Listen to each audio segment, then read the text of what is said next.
fans and fellow fighters of yours that, back in the day, or the newer ones, the next regime that's coming into your gym, how have you seen the culture change as it relates to food, and to, what you should fuel yourself with as a performance-based athlete, over the years? I mean, obviously in 2005, it was like, a foreign language or something, Sure. But I'm wondering, we've definitely gotten a fair amount of pushback, I'd say, like in the last 3 or 4 years, which is good, right? Because they're waking up, they're noticing. And so we're going to get that. But I'm curious as to your experience. Yeah. One thing I noticed was, like you said, when I first started it, I was the only one. And then there was one other guy at the time who was a vegetarian named Jake Shields, and still is. He's been a lifelong vegetarian, but he was like always, eating bean and cheese burritos and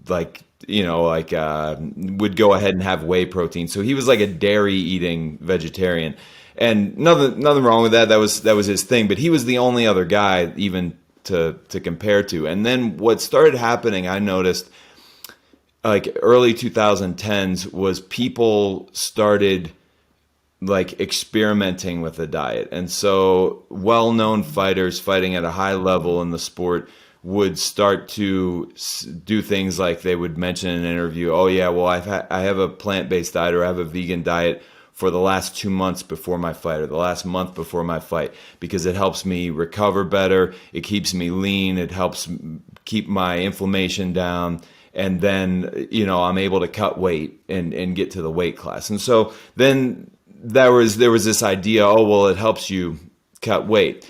And so the problem with that is fighters being a weight class oriented sport, they're always trying to get their weight low, and any abrupt change in diet, as long as it's not bad, is any abrupt change in diet, even like these diets that I find incredibly unhealthy, like keto and stuff like that, if you change your diet abruptly, your body will kind of react, and you'll start to like lose weight. And the vegan diet is no exception. And so people were just using it not with any type of a moral or ethical compass, but just like using it to start to like shed the weight towards the time that they needed to compete. And at the same time, I mean, I was kind of like, yeah, whatever, you do you, that's fine. But at least they were starting to adopt it. And by the time I was on my way out and my career was going towards its end point, more fighters had this diet. And one documentary that I was on called From the Ground Up. I don't know if you guys seen that one, but there's a couple other guys in there that are fighters, and there was actually like a female fighter in the UFC, and there was 2 other fighters in the UFC, and then there's one more vegetarian fighter, Jake Shields, who I had mentioned, and he was in that too. And so people started to open up to it more, and I think like it's an interesting point that you make about this.